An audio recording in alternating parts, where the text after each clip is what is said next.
Hello बच्चों, कैसे हो आप लोग। आज हम लोग फिजिक्स का चैप्टर नंबर 1 लेके आ चुके हैं, रोटेशनल डायनामिक्स। ये जो चैप्टर है, ये चैप्टर में क्या क्या चीज़ें दी गई है इसको हम लोग डिस्कस कर लेंगे। कौन कौन से इंपॉर्टेंट डेरिवेशन है from exam point of view, हम लोग सारे चीज़ देखेंगे। एकदम इजी मेथड में देखेंगे हम लोग, बहुत अच्छे से चैप्टर को समझने की कोशिश करेंगे। हर एक टॉपिक को हम लोग एकदम इजी मेथड में, एकदम अंडरस्टैंडिंग मेथड में समझने की कोशिश करेंगे, कवर करेंगे। ओवरऑल अगर मैं बोलूँ तो हम लोग इस चैप्टर में असली कंसेप्ट समझने की कोशिश करने वाले। तो साथ में जैसे ही लेक्चर आप देख रहे हो, वीडियो को देख रहे हो, उसी टाइम पे आपको साथ में ही नोट्स भी बनाना है अच्छी तरीके से। अगर आपके पास नोट्स है तो आप लोगों को पढ़ने में, एग्जाम टाइम में, या तो आपको कंसेप्ट को समझने के लिए बहुत आसानी हो जाएगा। इसीलिए मेरा रिक्वेस्ट है कि आप लोग नोट्स भी साथ में बनाते रहे और लेक्चर होने के बाद खुद से आपको प्रैक्टिस भी करना है, जो कि सबसे इंपॉर्टेंट है। So now without wasting your time let us begin chapter number 1, rotational dynamics. Okay, तो ये जो चैप्टर है रोटेशनल डायनामिक्स, ये चैप्टर में हम लोगों को बेसिकली करना क्या, हम लोग को बेसिकली सीखना क्या। तो सबसे इंपॉर्टेंट चैप्टर के नाम से हम लोग जाते हैं। चैप्टर का नाम देखो क्या, rotational. Rotational in the sense something हम लोग को बता रहा है कि सर्कल के बारे में, सर्कुलर के बारे में, राइट। तो यहाँ पे एक कुछ कैरेक्टर को हम लोग समझेंगे, जो कैरेक्टर सर्कल में होगा। और डायनामिक्स का मतलब होता है जो चलता है, यानी कि मोशन। यानी कि हम लोग इस चैप्टर में जो भी ऑब्जेक्ट सर्कल की तरह मोशन करते हैं, या तो सर्कल में मोशन करते हैं, या उसके मोशन को जब आप देखोगे तो आपको लगेगा कुछ सर्कल की तरह वो मोशन कर रहा है, ऐसे कॉन्सेप्ट को, ऐसे क्वांटिटी को, ऐसे मोशन को हम लोग ये चैप्टर में स्टडी करने वाले। तो हमारा जो चैप्टर है बच्चों, उसके अंदर हम लोगों के चैप्टर को 3 पार्ट में डिवाइड किया गया। ये जो रोटेशनल डायनामिक्स है, इसको 3 पार्ट में डिवाइड किया गया और हम लोग भी एक एक करके इसी तरीके से सीखेंगे। सबसे पहला जो हम लोगों को पार्ट दिया गया है इसके अंदर, वो दिया गया है सर्कुलर मोशन। तो हम लोग भी इसी तरीके से स्टडी करने की कोशिश करेंगे, सर्कुलर मोशन। जो इसके अंदर हमारा सेकंड पार्ट दिया गया है, वो दिया गया है रोटेशनल मोशन। क्या दिया गया है, रोटेशनल मोशन। यानी कि हम लोग सेकंड टॉपिक जो स्टडी करेंगे उसमें रोटेशनल मोशन की स्टडी करेंगे। और जो हमारा थर्ड टॉपिक दिया गया है, वो इस चैप्टर में दिया गया रोलिंग मोशन। क्या दिया गया है, रोलिंग मोशन। और इस तरीके से तीनों को कंबाइन करके रोटेशनल डायनामिक्स को बनाया गया है। क्लियर। तो हम लोग को एक बेसिक आइडिया आ गया कि ये जो चैप्टर है, इसमें चैप्टर में क्या क्या बताया गया है, क्या क्या बताया गया। फटाफट कमेंट में लिखना है क्या समझा आपको। हम लोगों को बताया गया है कि इस चैप्टर को हम लोग 3 पार्ट में स्टडी करने वाले हैं। पहला पार्ट हम लोग सर्कुलर मोशन को स्टडी करेंगे, सेकेंड पार्ट में हम लोग रोटेशनल डायनामिक्स को स्टडी करेंगे, और जो थर्ड पार्ट है उसमें हम लोग रोलिंग मोशन को स्टडी करने वाले। किसको स्टडी करने वाले, रोलिंग मोशन को स्टडी करने वाले। तो सबसे पहले हम लोग स्टार्ट करेंगे with the circular motion. Clear है। अब इस सर्कुलर मोशन को जब हम लोग डिस्कस करेंगे तो सर्कुलर मोशन में हम लोग क्या क्या सीखेंगे। सर्कुलर मोशन बेसिकली है क्या, आप लोगों ने डेली लाइफ में कहीं ना कहीं सर्कल में कोई भी मोशन को देखा होगा। जैसे आप लोग ने बुक में पढ़ा भी है, जैसे आप लोगों को पता है कि जो प्लैनेट्स होते हैं दे रिवॉल्व अराउंड दी सन, बराबर है ना। प्लैनेट जो होते हैं रिवॉल्व करते हैं। आप लोग ने डेली लाइफ में भी अलग अलग मोशंस देखे हैं जो सर्कल के फॉर्म में होते हैं। जैसे फैन जो है वो घूम रहा है, वही एक हम लोग बोल सकते हैं सर्कल के फॉर्म में मोशन होता है। कोई भी ऐसे बहुत सारे मोशन हम लोग डेली लाइफ में देख लेते हैं। तो ये सर्कुलर मोशन जो होता है, इस सर्कुलर मोशन की क्या कैरेक्टरिस्टिक होती है, क्या खूबियाँ होती है, क्या फीचर्स होती है, ये चीज़ को हम लोग ये चैप्टर में, ये टॉपिक में डिस्कस करने वाले। तो हम लोग स्टार्ट करते हैं। सबसे पहला जो हमारा टॉपिक होगा, हम लोग वो बोलेंगे, हमारा जो टॉपिक है वो है सर्कुलर मोशन। क्या टॉपिक है हमारा, सर्कुलर मोशन। अच्छा, अब ये जो सर्कुलर मोशन है, इसके बारे में आप क्या बताओगे, क्या समझाने की कोशिश करोगे, या तो क्या समझने की कोशिश करोगे। यानी कि हम लोग ये बात पूछ रहे हैं कि अगर मेरे को सर्कुलर मोशन सीखना है, समझना है, तो सबसे इंपॉर्टेंट चीज़ क्या है। सबसे इंपॉर्टेंट है पहले समझो कि सर्कुलर मोशन बोलते किसको। तो फॉर एग्जाम्पल चलो मान लेते हैं हमारे पास एक पार्टिकल है, ठीक है, एक कोई भी पार्टिकल है, और वो क्या करता है, एक सर्कुलर पाथ पे घूमता है। तो यहाँ पे मैं एक सर्कुलर पाथ बना लेता हूँ, और हमारे पास एक पार्टिकल है, कोई भी एक पार्टिकल है, कुछ भी ले लेते हैं। हम लोग को क्या करना है, तो यहाँ पे देखो ये एक ऑब्जेक्ट है, ठीक है, ये एक ऑब्जेक्ट है, और ये ऑब्जेक्ट एक सर्कुलर पाथ पे चलता है। ये एक ऑब्जेक्ट है, ठीक है। तो ये ऑब्जेक्ट को लिया हम लोग ने और यहाँ पे रख दिया ऑब्जेक्ट को, ठीक है। ये सेंटर दिखाई दे रहा है आप लोगों को, राइट। और यहाँ से मैं बोलूँगा इस सर्कल का रेडियस। Clear, okay. तो अब हम लोग ये देखेंगे कि ये जो पार्टिकल है, कौन सा पार्टिकल, इस पार्टिकल की मैं बात कर रहा हूँ, ठीक है।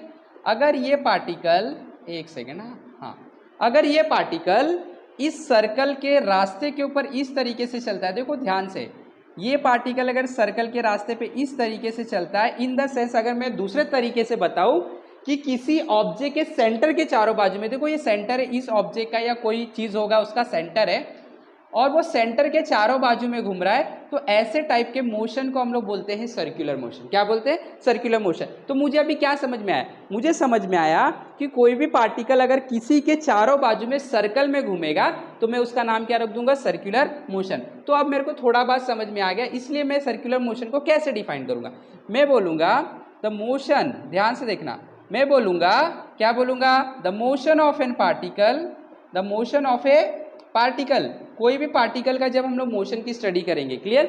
The motion of a particle, एक पार्टिकल था उसके मोशन की स्टडी करे थे और हमें ये क्या पता चला? हमें पता चला ये पार्टिकल सर्कल के ऊपर चल रहा है। किसके ऊपर चल रहा है? सर्कल के ऊपर। और जो सर्कल का सरफेस होता है, ये कंप्लीट सरफेस को हम लोग मैथमेटिक्स के टर्म में सरकमफेरेंस बोलते हैं। तो मैं यहां से देख पा रहा हूं कि ये पार्टिकल सर्कल के सरकमफेरेंस पे चल रहा है और इसीलिए मैं डिफाइन करूंगा कोई भी पार्टिकल का ऐसा motion, the motion of a particle along, कहां पे? Along the circumference of a circle. क्या फटाफट बोलोगे? Along the circumference of a circle is called as, is called as के बाद तो सब लोगों को आ जाता है, बराबर ना? इज कॉल्ड एज, क्या बोलोगे आप इसको? आप इसको प्यार से बोलोगे सर्कुलर मोशन। क्या बोलोगे? Circular motion. तो हम लोगों को बहुत इजी वे में समझ में आ गया, कोई भी अगर पार्टिकल है वो अगर किसी के चारों बाजू में या तो फिर सर्कल के सरकमफेरेंस पे चक्कर लगाता है तो हम बोलेंगे वो पार्टिकल सर्कुलर मोशन कर रहा है। हम क्या बोलेंगे? वो पार्टिकल सर्कुलर मोशन कर रहा है। हम लोग आंख बंद करके डायरेक्ट बता सकते हैं कि वो पार्टिकल सर्कुलर मोशन कर रहा है। ठीक है, अब हम लोग को समझ में आ गया।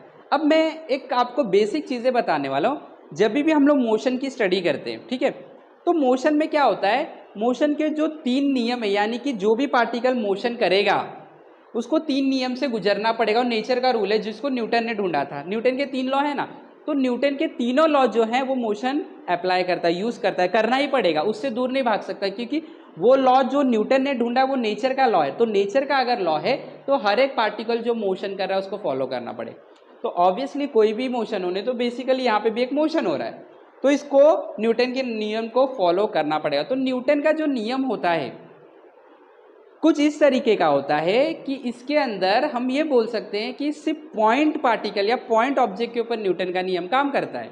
तो जब भी हम मोशन की स्टडी करते हैं तो हम लोग जिस चीज़ की भी स्टडी करें, आप एक व्हीकल की स्टडी करें जो चारों बाजू में घूम रहा है, किसी के सर्कुलर मोशन कर रहा है, वो व्हीकल को मैं पार्टिकल मान लूंगा, एकदम छोटा सा पॉइंट मास मान लूंगा, क्लियर? इसके लिए मैं यहाँ पे पार्टिकल लिखा हूँ। तो यहाँ पे हम पार्टिकल की स्टडी करेंगे। The particle, the motion of a particle along the circumference of a circle is called a circular motion. अब जब भी सर्कुलर मोशन होता है उसकी कुछ खूबियाँ होती है। क्या खूबियाँ होती है उसको देख लेते हैं, ठीक है? ध्यान से देखोगे आप लोग। Characteristics of a circular motion, characteristics of a circular motion, ठीक है? हम लोग थोड़ा सा कैरेक्टरिस्टिक को समझ लेते हैं और बहुत इंपॉर्टेंट, ये समझ गए तो ये चैप्टर बहुत इजी हो जाएगा, ठीक है? चलो, तो सबसे पहला जो खासियत होता है सर्कुलर मोशन का वो ये होता है, circular motion is an accelerated motion. क्या समझ में आया? कुछ भी नहीं सर, बताता हूं, थोड़ा सा धैर्य रखो। Circular motion is an accelerated motion. आधे लोग तो एक्सेलरेटेड मोशन का मतलब ही नहीं जानते होंगे, राइट? लेकिन कोई बात नहीं, एकदम सिंपल। अब एक्सेलरेटेड मोशन का मतलब क्या होता है? एक्सेलरेटेड मोशन का मतलब होता है उस सिस्टम के अंदर एक्सेलरेशन काम कर रहा है। और एक्सेलरेशन काम कर रहा है इसका मतलब क्या होता है? एक्सेलरेशन काम कर रहा है इसका मतलब होता है वेलोसिटी में चेंज होना। और वेलोसिटी में चेंज होने का मतलब क्या होता है? वेलोसिटी में चेंज होने का मतलब पार्टिकल का स्पीड का वैल्यू कम ज्यादा होना या तो पार्टिकल का डायरेक्शन बदलना। फिर से एक और बार रिपीट कर देते हैं। एक्सेलरेटेड मोशन का मतलब होता है पार्टिकल के अंदर एक्सेलरेशन काम कर रहा है, मोशन के अंदर एक्सेलरेशन काम कर रहा है। एक्सेलरेशन काम करने का मतलब होता है ऑब्जेक्ट की वेलोसिटी चेंज हो रही है। ऑब्जेक्ट की वेलोसिटी चेंज होने का मतलब होता है दो चीज, या तो उसका स्पीड चेंज हो रहा है, कम ज्यादा हो रहा है, फास्ट और स्लो हो रहा है ऑब्जेक्ट, या तो उसका डायरेक्शन चेंज हो रहा है या तो दोनों साथ में हो रहा है, उसको बोलते हैं एक्सेलरेटेड मोशन। अब इसको समझ लो सर्कुलर मोशन बनता कैसे है, अभी ध्यान से देखोगे। ये एक सर्कल है, इमेजिन करना है। अच्छा, इसको मैं थोड़ा सा अलग तरीके से बना देता हूँ। ये आपके पास एक सर्कल है, सॉरी ये अभी थोड़ा सा मैंने इसको लाइट बनाया है, कुछ बातें बताना है इसलिए, ठीक है। अब देखो क्या होता है, जब भी पार्टिकल, कोई भी पार्टिकल, जैसे मैं यहाँ पे एक पार्टिकल ले लेता हूँ, ये एक पार्टिकल है, एक सेकेंड, यहाँ पे एक पार्टिकल है, ये पार्टिकल है, और ये पार्टिकल को सर्कुलर मोशन करना है, ठीक है। अब ध्यान से देखोगे क्या होता है इसमें। मैं सेंटर बना लूंगा, ये सेंटर होगा कुछ, और मैं एक रेडियस बना लूंगा, यस। अब देखो ध्यान से, मैं जो जो टर्म बता रहा हूं वो टर्म को समझो और उससे पता चलेगा ये क्या कहने की कोशिश कर रहा है। जब भी पार्टिकल कहीं पे भी जाने की कोशिश करता है, रेस्ट से मोशन में आने की कोशिश करता है, रूल नंबर 1, वो हमेशा चाहता है कि मैं स्ट्रेट लाइन में चलूं। ये नेचर का रूल है, कोई भी ऑब्जेक्ट हमेशा स्ट्रेट लाइन में जाना पसंद करता है। क्लियर? इसका मतलब जहां पे पार्टिकल जाने की कोशिश करता है उसको बोलते हैं उसके वेलोसिटी का डायरेक्शन, और वो हमेशा स्ट्रेट लाइन में जाने की कोशिश करता है। तो मैं बोलूंगा ये पार्टिकल अभी आगे बढ़ने की कोशिश कर रहा है, मोशन में जाने वाला है। इसको नहीं पता है कि मेरे को सर्कल में जाना है, लेकिन इसको जाना है इतना पता है। अगर जाना है इतना पता है तो हमेशा स्ट्रेट लाइन में जाना पसंद करेगा नेचर के नियम के हिसाब से। तो ठीक है, तो मैं यहाँ पे बोल दूंगा ये वेलोसिटी का डायरेक्शन है। ये क्या है? वेलोसिटी का डायरेक्शन। वैल्यू कुछ भी हो सकता है, 5 मीटर पर सेकेंड, 6 मीटर, जो भी होगा। ये डायरेक्शन की बात कर रहा हूँ मैं। ओके, अब क्या होता है, जब भी सर्कुलर मोशन होता है तो एक फोर्स काम करता है सेंटर की तरफ। कहाँ पे काम करता है? सेंटर की तरफ एक फोर्स काम करता है, ये रहा। उस पार्टिकल के ऊपर सेंटर की तरफ एक फोर्स काम करता है जिसको हम लोग प्यार से बोलते हैं सेंट्रीपिटल फोर्स। इसको भी हम लोग डिटेल में डिस्कस करेंगे। और जब भी फोर्स आता है तो एक चीज आपको याद रखना है, वो अकेले नहीं आता, साथ में एक्सेलरेशन को लेके आता है। और वो एक्सेलरेशन जो फोर्स के साथ आता है वो हमेशा फोर्स के डायरेक्शन में होता है। यानी कि इसके साथ, किसके साथ? ये जो पार्टिकल है, ये जो फोर्स आया पार्टिकल के ऊपर, इसके साथ और एक क्वांटिटी आएगा जिसको हम लोग प्यार से बोलेंगे एक्सेलरेशन। क्या बोलेंगे? एक्सेलरेशन। अब ध्यान से देखना, अब यहाँ पे आप देख सकते हैं पार्टिकल के ऊपर 3 चीजें हैं, 3 क्वांटिटी है। एक वेलोसिटी है, एक सेंट्रीपिटल फोर्स है जो सेंटर की तरफ है, और एक एक्सेलरेशन काम कर रहा है। एक्सेलरेशन हमेशा आएगा जब फोर्स आएगा, और ये एक्सेलरेशन फोर्स के डायरेक्शन में काम करता है। फोर्स सेंटर की तरफ तो एक्सेलरेशन भी सेंटर की तरफ। अब अगर आप यहाँ पे ध्यान से देखोगे तो आपको एक बड़ा प्यारा चीज दिखाई देगा, वो ये कि वेलोसिटी और एक्सेलरेशन का जो एंगल बन रहा है वो बन रहा है 90 डिग्री। 90 डिग्री बन रहा है। अब एक्सेलरेशन का दुनिया में एक ही काम है, वो है वेलोसिटी को चेंज करना। क्या है? वेलोसिटी को चेंज करना। वेलोसिटी को 2 तरीके से चेंज किया जाता है, या तो उसका डायरेक्शन बदल के, या तो उसका वैल्यू बदल के। लेकिन अब एक्सेलरेशन आया तो ये मानने वाला नहीं है, इसका जिद है मेरे को वेलोसिटी को चेंज ही करना है, तो चेंज करेगा। अब लेकिन कंडीशन को चेक करेगा। यहाँ पे देख रहा है एक्सेलरेशन कि मैं वेलोसिटी के डायरेक्शन को परपेंडिकुलर हूं। मेरा डायरेक्शन, एक्सेलरेशन का डायरेक्शन वेलोसिटी के डायरेक्शन को परपेंडिकुलर है। इसीलिए अब रूल याद रख लो, जब भी एक्सेलरेशन का डायरेक्शन वेलोसिटी के डायरेक्शन को परपेंडिकुलर होता है तो एक्सेलरेशन वेलोसिटी के सिर्फ डायरेक्शन को बदल पाता है। किसको? डायरेक्शन को। यहाँ पे मैं लिखूंगा, अगर एक्सेलरेशन का direction is perpendicular to velocity का डायरेक्शन तो ओनली डायरेक्शन चेंजेस, वैल्यू को कुछ नहीं होता। ये चीज दिमाग में रख लो फटाफट। क्या सीखा? जब भी एक्सेलरेशन और वेलोसिटी परपेंडिकुलर होंगे, एक्सेलरेशन वेलोसिटी को चेंज करेगा, उसका नियम है, काम है वही, लेकिन उसके डायरेक्शन को चेंज कर पाएगा, वैल्यू का कुछ नहीं कर पाएगा। अगर ये ऑब्जेक्ट का स्पीड 5 है तो 5 ही रहेगा, लेकिन डायरेक्शन बदल जाएगा। और अब जो पार्टिकल, ध्यान से देखोगे, जो पार्टिकल ऐसे जाना चाहता था, एक्सेलरेशन ने उसके डायरेक्शन को बदल दिया, अब वो पार्टिकल ऐसे जाने लगेगा। अब थोड़े टाइम में पार्टिकल यहाँ पे पहुंच गया। अब सेम रूल काम करेगा। क्या रूल काम करेगा? अब फोर्स वापस से हर एक पॉइंट पे फोर्स लगेगा। अब फोर्स, सेंट्रीपिटल फोर्स यहाँ पे हो जाएगा, और सेंट्रीपिटल फोर्स यहाँ पे हो जाएगा, तो उसके साथ मैंने आपको बताया एक अंकल आते ही है साथ में एक्सेलरेशन। अब देखो ये एक्सेलरेशन, ये वेलोसिटी, अगेन परपेंडिकुलर, वापस से ये वेलोसिटी का डायरेक्शन एक्सेलरेशन चेंज कर देगा। अब आपका पार्टिकल जो है वहाँ यहाँ पे आ गया, राइट, क्या हो गया, यहाँ पे आ गया। अब क्या होगा, वापस से इसके ऊपर फोर्स काम करेगा, एक्सेलरेशन काम करेगा, ये एक्सेलरेशन वापस से ये दोनों परपेंडिकुलर होंगे, इसके डायरेक्शन को बदल देगा और इस तरीके से हर पॉइंट पे ये वेलोसिटी का डायरेक्शन चेंज होता रहेगा और पार्टिकल जो है धीरे धीरे करके, मैंने कुछ पॉइंट पे बताया, देखो एक पॉइंट ये, लेकिन ये हर पॉइंट पे होता है और इसीलिए जो आपका बेसिक मोशन होता है, जो पाथ होता है वो सर्कुलर बन जाता है और यही रीजन होता है किसी भी ऑब्जेक्ट का सर्कल में आने का, नहीं तो हमेशा स्ट्रेट लाइन में चला जाएगा। तो कोई भी ऑब्जेक्ट सर्कुलर मोशन कब करेगा, जब उस ऑब्जेक्ट के वेलोसिटी का डायरेक्शन एक्सेलरेशन को परपेंडिकुलर रहेगा तो ही वो सर्कुलर मोशन कर सकता है। क्लियर हुआ? और इसीलिए हर पॉइंट पे एक्सेलरेशन आ रहा है, इसीलिए इसे बोला जाता है circular motion is an accelerated motion. आया समझ में? क्लियर है?